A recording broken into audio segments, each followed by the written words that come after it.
사도행전 18장 24절부터 28절, 사도행전 18장 24절부터 28절까지 한 절씩 교독하겠습니다. 알렉산드리아에서 난 아볼로라 하는 유대인이 에베소에 이르니 이 사람은 언변이 좋고 성경에 능통한 자라.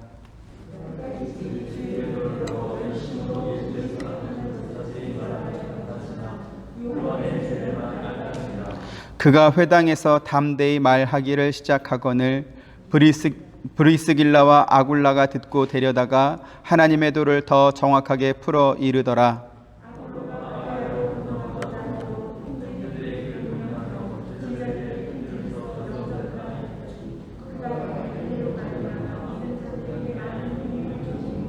같이 이는 성경으로서 예수는 그리스도라고 증언하여 공중 앞에서 힘있게 유대인의 말을 이김이러라. 아멘.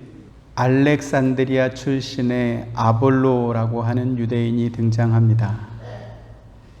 사도행전 초반에는 베드로를 중심으로 성경이 기록되고 후반부에는 사도 바울의 전도 행적을 중심으로 기록되고 있기 때문에 다른 사람에 대한 기록은 그리 많지 않습니다.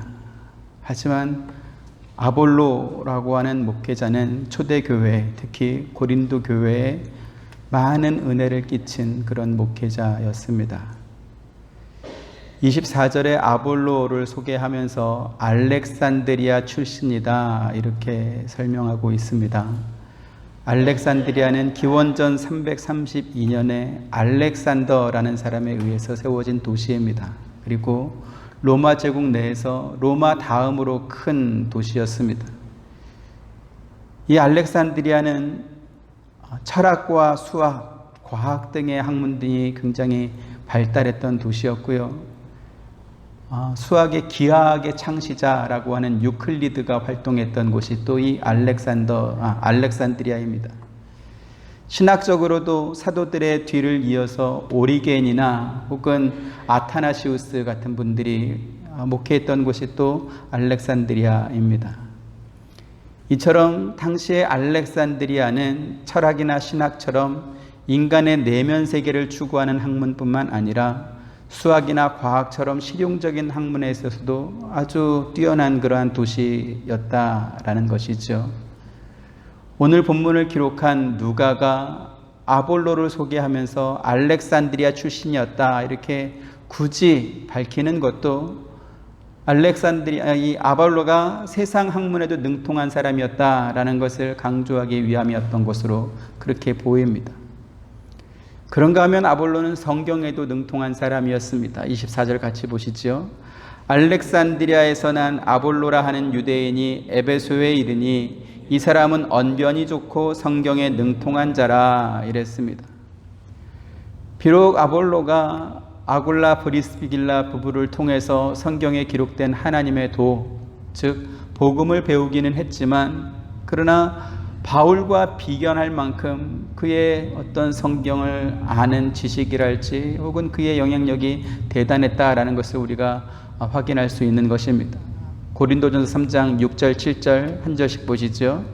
나는 심었고 아볼로는 물을 주었으되 오직 하나님께서 자라나게 하셨나니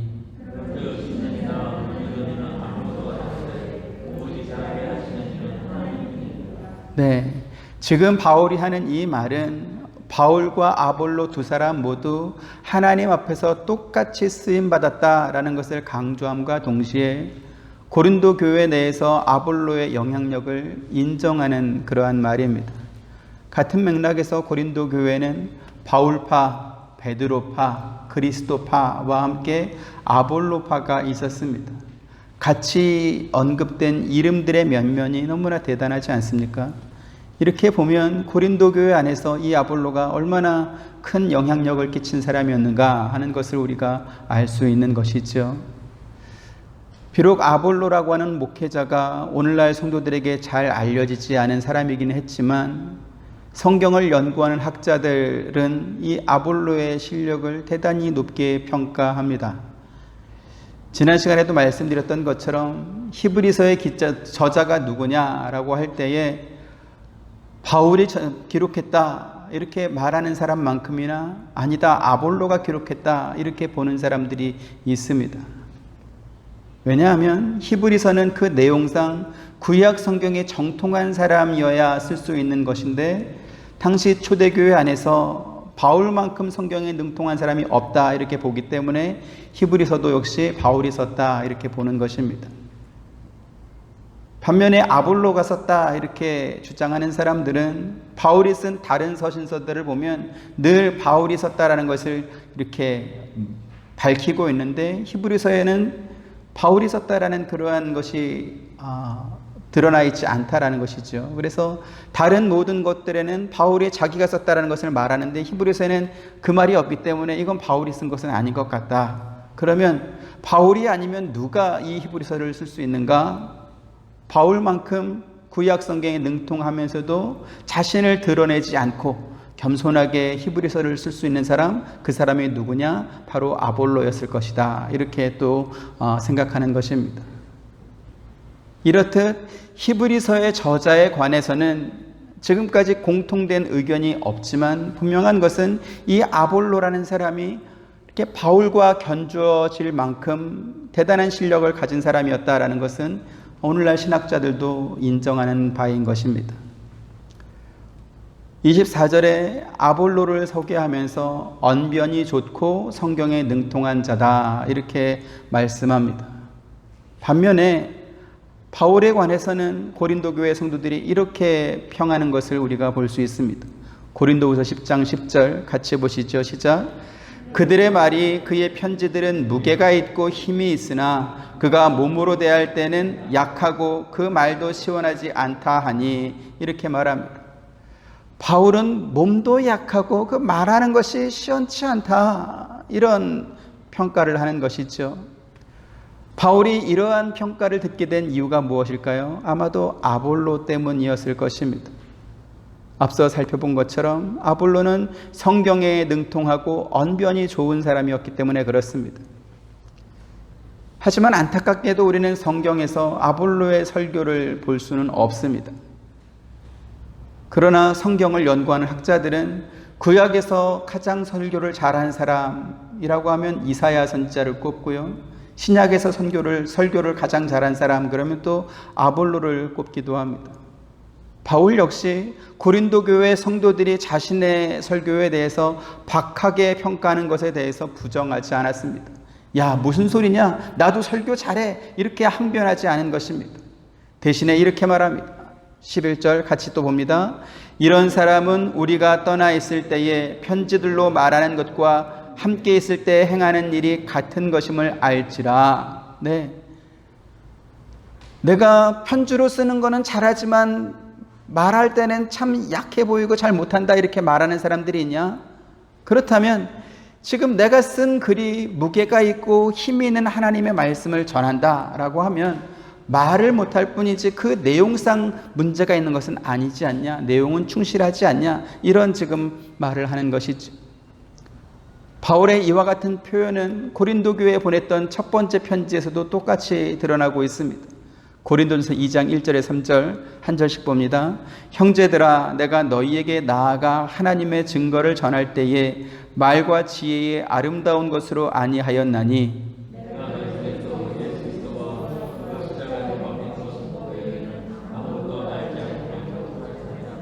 같이 내가 너희 가운데 거할 때에 약하고 두려워하고 심히 떨었노라. 네. 내가 너희에게 하나님의 증거를 전할 때 말과 지혜의 아름다운 것으로 하지 않았다 이렇게 말합니다. 바울의 이 말은 참으로 의미심장합니다. 많은 신학자들 또 목회자들이 사도행전을 가리켜서 바울행전이다 이렇게 말을 합니다. 왜요? 세 차례에 걸친 그의 전도 여행과 또 로마 전도로 인해서 복음이 유대인에만의 것이 아니라 땅끝까지 전해졌기 때문에 그렇습니다. 하지만 아이러니하게도 바울은 언변에 능하지 않은 사람이었습니다. 보통 전도는 어떻게 합니까? 말로 합니다. 그런데 바울은 하나님의 증거를 전할 때에 말과 지혜의 아름다운 것으로 하지 않았다, 이렇게 말하는 것입니다. 그러면서 뭐라고 합니까? 계속해서 4절 5절 한 절씩 봅니다. 내 말과 내 전도함이 설득력 있는 지혜의 말로 하지 아니하고 다만 성령의 나타나심과 능력으로 하여,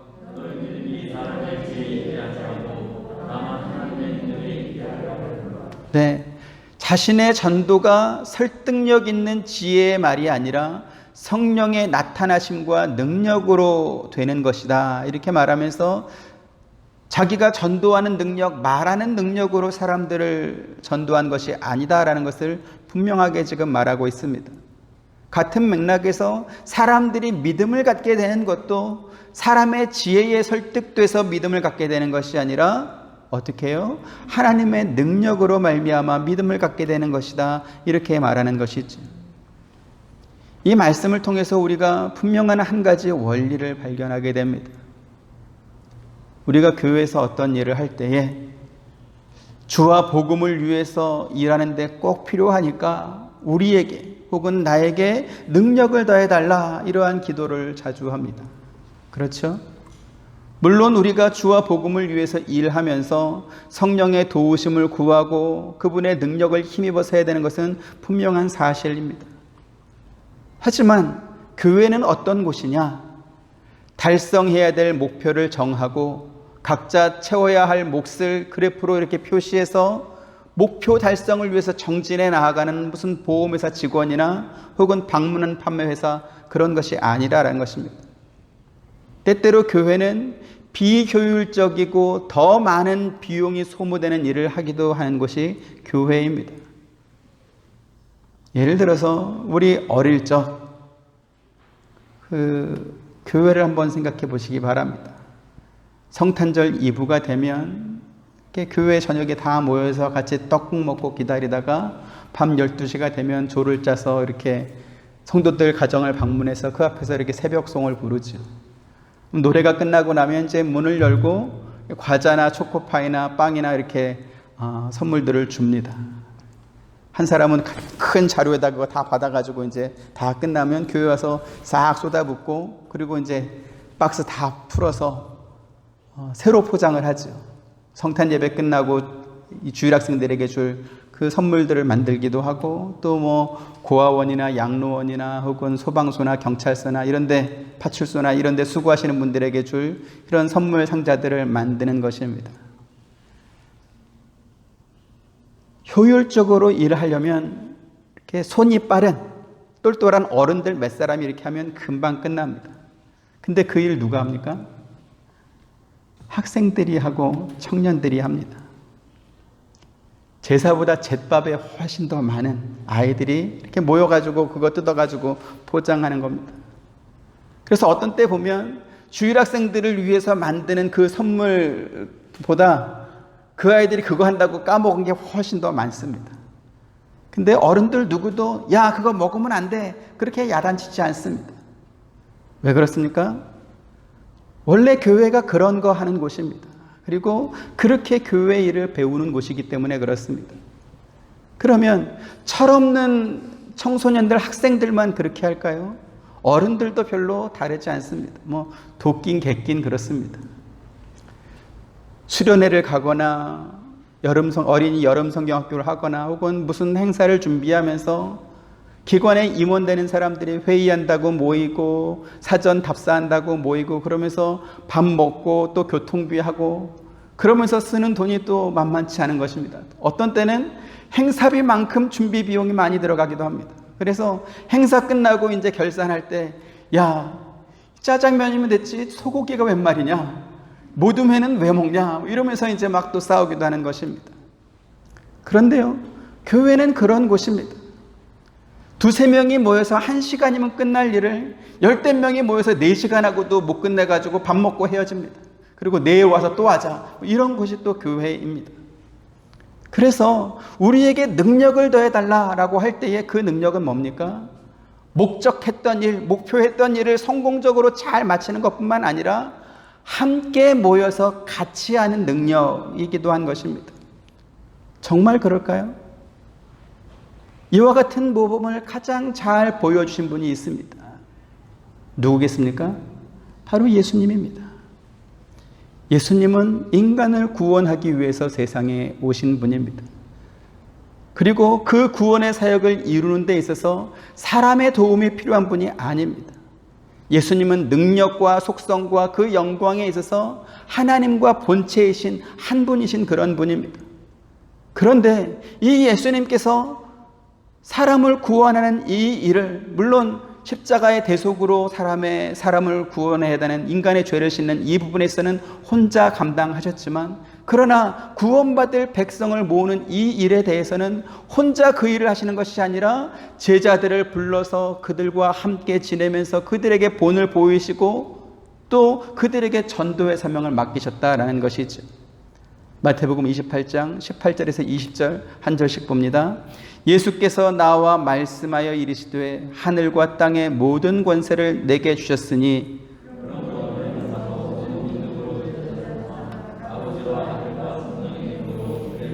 같이 내가 너희에게 분부한 모든 것을 가르쳐 지키게 하라. 볼지어다 내가 세상 끝날까지 너희와 항상 함께 있으리라 하시니라. 아멘.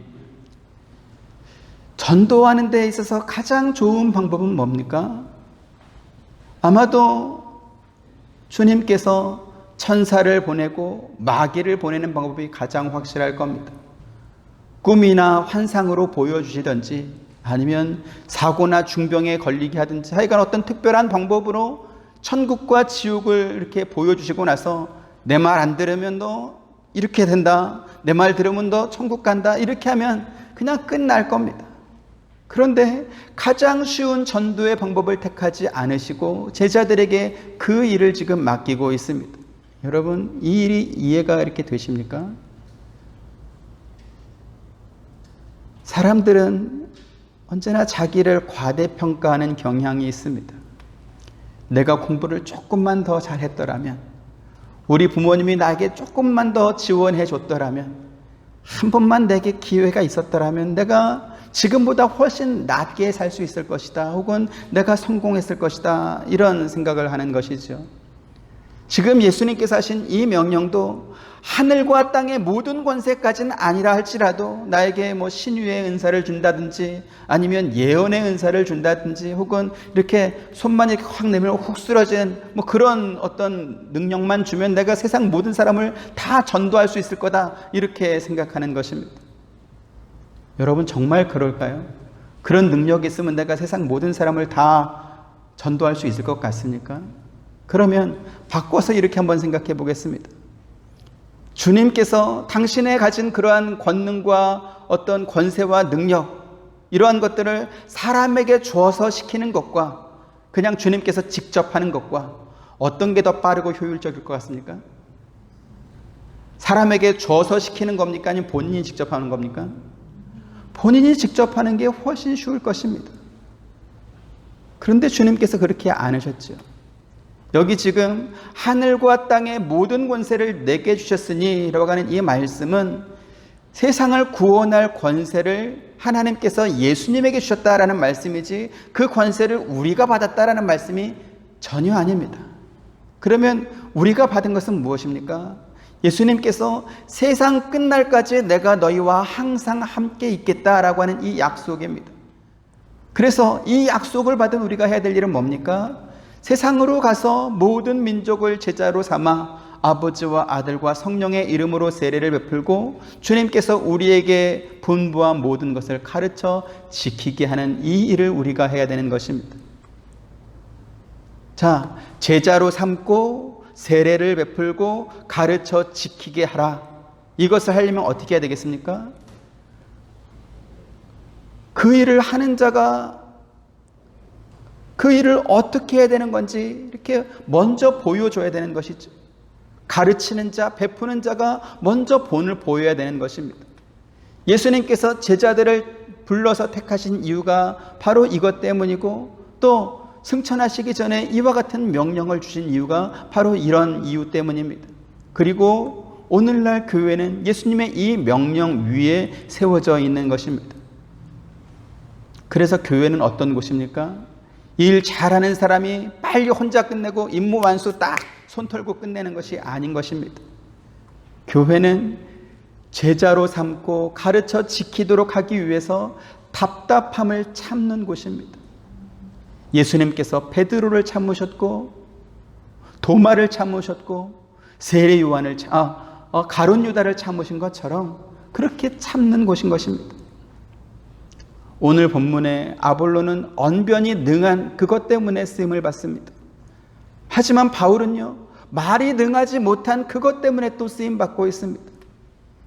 지금 이 사실은 바울이 고린도 교회 성도들로부터 박한 평가를 받았던 그러한 부분이기도 하고 바울 스스로도 인정한 바이기도 합니다. 그런데 성경은 이 바울과 아볼로 두 사람을 비교하면서 자기가 갖지 못한 그 부분에 대해서 이렇게 질투하고 갈등하다가 서로 갈라섰다, 이러한 말씀이 없습니다. 오히려 이렇게 되어 있습니다.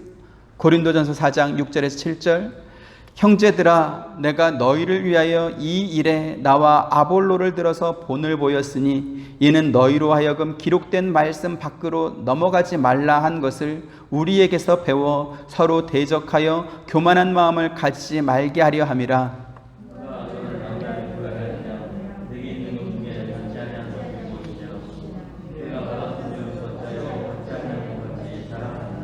네, 지금 바울이 하는 말이 뭡니까? 자신과 아볼로가 협력하는 걸 좀 봐라 라는 것입니다. 지난 시간에 순종에 두 가지 의미가 있다 말씀드렸습니다. 첫 번째는 내게 명령하신 분이 계시고 나는 그것을 해야 될 의무를 하는 것이 순종입니다. 두 번째는 내가 가진 것 중에서 남는 것, 넉넉한 것을 누군가에게 나눠주는 게 순종이 아니라 내게 명령하신 분께서 나에게 뭔가를 주시고 누군가에게 전달하라 했을 때 그것을 전달하는 것이 순종이다, 이렇게 말씀드렸습니다. 오늘 7절 말씀이 바로 그런 의미입니다. 누가 너를 남달리 구별하였느냐? 하나님께서 너를 택해서 특별히 너에게 뭔가를 맡기신 게 아니냐? 내게 있는 것 중에서 받지 아니하는 것은 또 무엇이냐? 하나님께서 다 너희에게 준 게 아니냐? 그런데 네가 받았은즉 어찌하여 받지 아니한 것처럼 자랑하느냐, 이렇게 말합니다. 지금 너희가 가진 모든 것이 하나님께서 주신 것이었고 하나님께로부터 받은 것인데 왜 너희는 마치 아무것도 받지 않은 것처럼, 마치 네 것처럼 그렇게 자랑하고 있냐, 이 지적을 지금 하고 있는 것이죠. 그래서 바울이 하는 말이 뭡니까? 나와 아볼로를 좀 보고 배워라 라는 것입니다. 남보다 하나 더 잘하는 것 가지고 교만해지거나 혹은 남이 나보다 좀 더 잘하는 것을 눈꼴 사나워하면서 그렇게 대적하는 것, 이것은 말씀 바깥으로 넘어가는 것이니 그렇게 하면 안 된다라는 것이죠. 바울과 아볼로가 서로 다른 것을 가지고 있으면서 싸우지 않은 이유가 무엇입니까? 하나님께서 각자에게 주신 능력을 남과 비교하면서 자기를 증명하는 쪽으로 사용한 것이 아니라 하나님께서 자기들에게 맡기신 그것을 하나님의 뜻대로 사용한다, 이렇게 생각했기 때문에 그런 것입니다. 하나님께서 바울에게 주신 것이 있습니다. 그런가 하면 아볼로에게 주신 것이 있습니다. 비록 그 두 사람이 가진 것이 달랐지만 그러나 그 두 사람이 가진 건 모두 하나님께서 그들에게 주신 것이기 때문에 서로 다른 것을 가졌다 할지라도 그 사람들이 가진 것은 어디에서 나온 겁니까? 한 분 하나님에게서 나온 것입니다. 그래서 그 두 사람이 각자 자기가 맡은 그 부분이 합해져서 전체를 나타내는 것이지, 서로 다르게 가진 것을 가지고 대적하고 교만한 마음을 갖게 되면 전체적인 하나님을 나타낼 수가 없는 것입니다. 비유를 드리자면 마치 어린아이들이 가지고 노는 레고 블록 장난감 같은 것입니다. 레고 블록은 조각 하나만 가지고 있으면 아무것도 아닌 것입니다. 그 조각 하나하나가 하나의 완성된 형상을 위해서 서로 연결되고 이렇게 모아져야 비로소 뭔가가 나타나는 것이죠. 그 조각들 중에는 어떤 건 큰 조각이 있고 또 어떤 것은 작은 조각이 있습니다. 물론 큰 조각에는 작은 조각 여러 개가 이렇게 붙을 수는 있겠지만 그러나 큰 조각만 있으면 멋지고 아름다운 장난감은 만들 수가 없습니다.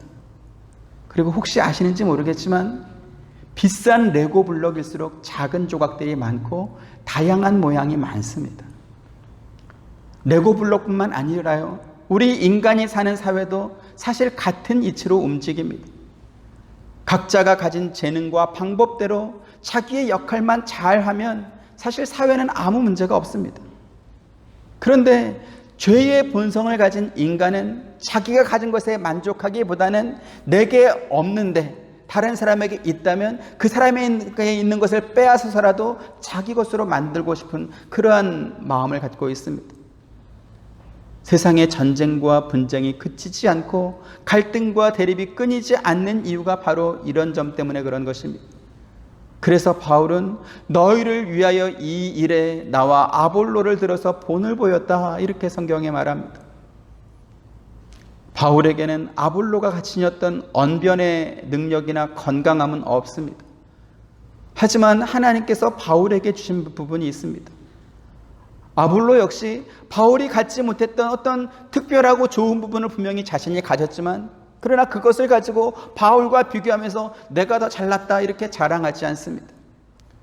두 사람 모두 하나님께로부터 받은 것이 있었고 그들이 받은 그 좋은 면들이 하나님의 뜻을 이루는 데 사용되었기 때문에 하나님 안에서 충돌이 없었던 것입니다. 오늘날 교회와 성도들이 배우고 연습해야 되는 부분이 바로 이러한 모습입니다. 우리 각 사람이 하나님께로부터 받은 것이 서로 다릅니다. 왜 그럴까요? 하나님의 온전하심과 하나님의 광대하심을 우리 연약한 한 사람 한 사람이 다 담아낼 수 없기 때문에 그런 것입니다. 만약에 우리 모두가 하나님의 성품, 하나님의 속성, 하나님의 일하심, 이 모든 것을 나 혼자 다 드러낼 수 있다면 우리는 모든 것을 다 가질 수 있었겠지. 하지만 우리들은요, 하나님의 속성 그 어느 하나라도 온전히 해낼 수 없는 존재가 바로 우리 인간입니다.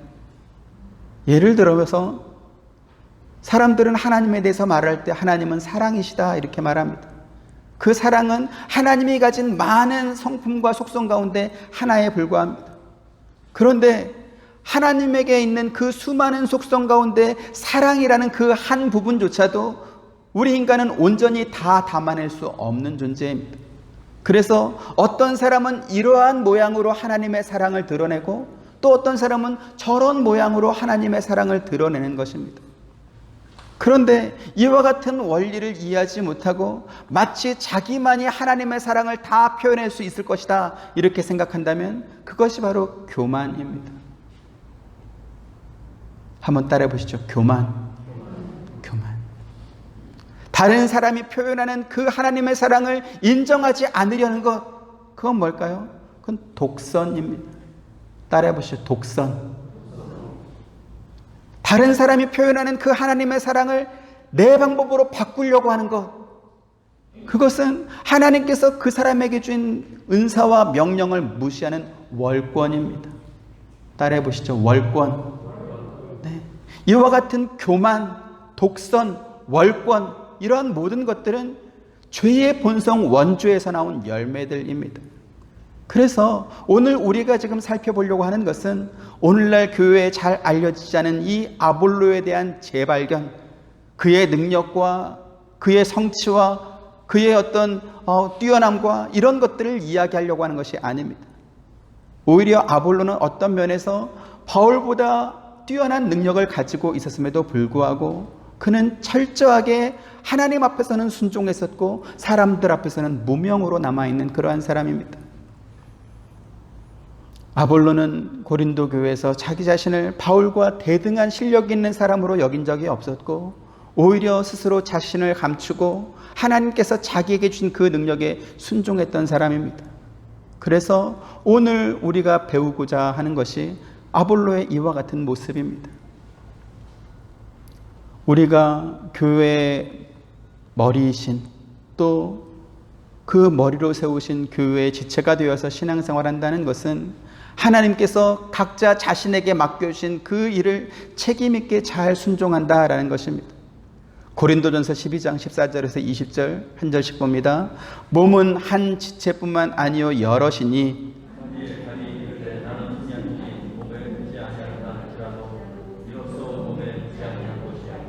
또 귀가 이르되 나는 눈이 아니니 몸에 붙지 아니하였다 할지라도 이로써 몸에 붙지 아니한 것이 아니니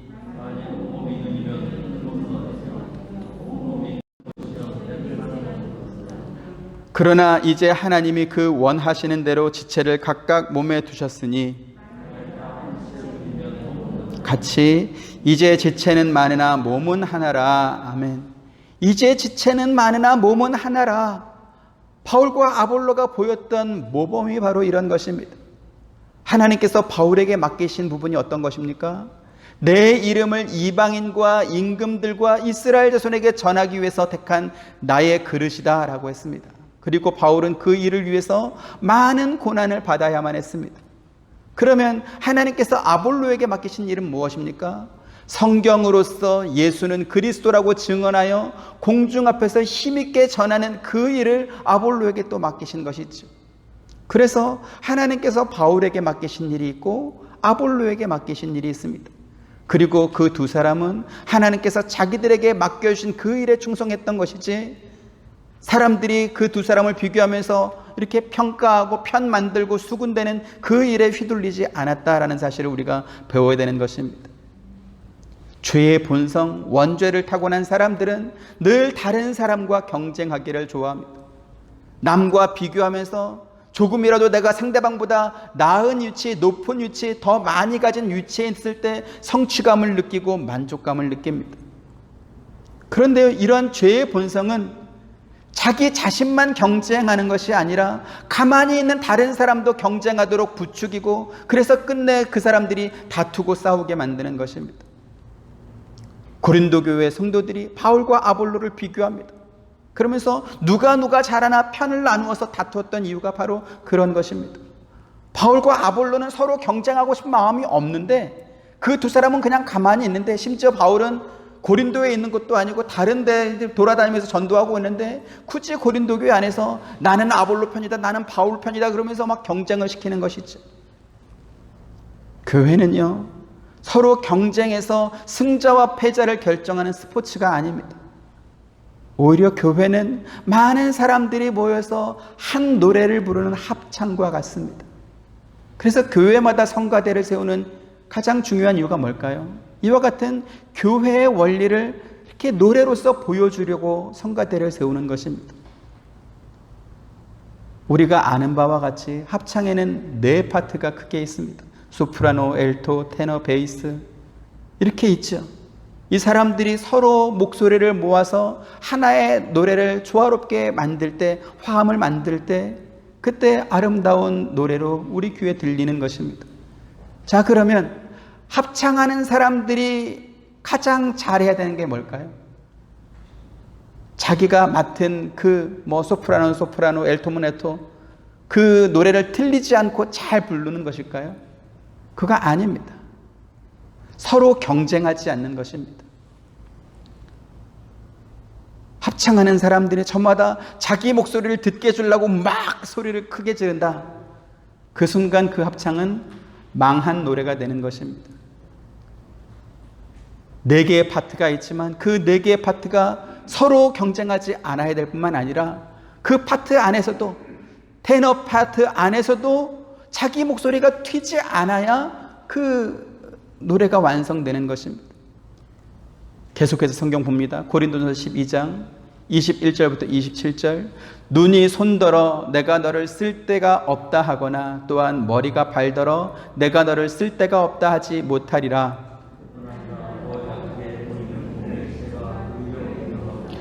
우리가 몸에 덜 귀히 여기는 그것들을 더욱 귀한 것들로 입혀주며 우리의 아름답지 못한 지체는 더욱 아름다운 것을 얻느니라. 그런즉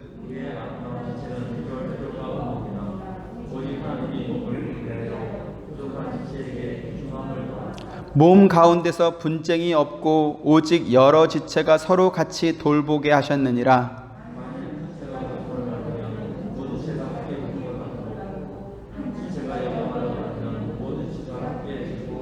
같이 너희는 그리스도의 몸이요 지체의 각 부분이라. 아멘.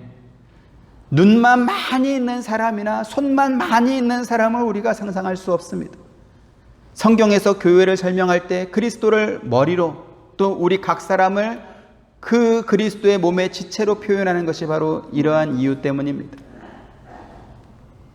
우리 몸에는 자주 사용하는 지체도 있지만 몸 안에 감추어진 지체도 있습니다. 손이나 발이나 이목구비처럼 외부로 드러난 신체들은 없어서는 안 될 만큼 아주 요긴하게 사용됩니다. 하지만 경우에 따라서 그 중에 어떤 한계가 없다 할지라도 생명에는 지장이 없습니다. 하지만 몸 안에 감추어진 심장이랄지 폐랄지 간이랄지 뇌랄지 이러한 것들은 겉으로 봐서는 그게 있는지 없는지 전혀 모르는데 만약에 뇌가 없다, 간이 없다, 심장이 없다, 살 수 있습니까? 없습니까? 끝입니다. 생명을 유지할 수 없습니다. 그래서 성경에 우리가 몸에 덜 귀히 여기는 그것들을 더욱 귀한 것들로 입혀준다 이렇게 말씀하는 것이죠. 중요한 건 뭡니까? 25절에 몸 가운데서 분쟁이 없고 오직 여러 지체가 서로 같이 돌보게 하셨느니라 라고 하신 것입니다. 교회라는 곳은 우리 가운데 서로 분쟁이 없고 함께 돌보는 곳입니다. 그런 면에서 오늘 본문의 바울과 아볼로는 너무나 귀한 신앙의 모범을 우리에게 보여주고 있습니다. 고린도 교회 성도들이 각자 자기가 좋아하는 사람의 팬클럽을 만들어서 두 사람을 비교하면서 경쟁을 시켜놔도 그 사람들이 깔아놓은 무대 위에서 이렇게 덩실덩실 춤추지 않은 것입니다. 바울은 하나님께서 바울에게 맡기신 그 일에 순종했고 충성했고, 아볼로는 아볼로대로 하나님께서 자기에게 맡겨주신 그 일에 순종하고 충성했던 것입니다. 그 순종과 그 충성은 어떤 면으로 열매를 맺습니까? 제자로 삼고 세례를 베풀고 가르쳐 지키게 하는 그 교회를 세운 것입니다. 저와 여러분, 우리 하와이 서부 장로교회도 이 일을 위해서 부르심을 받은 줄 믿습니다.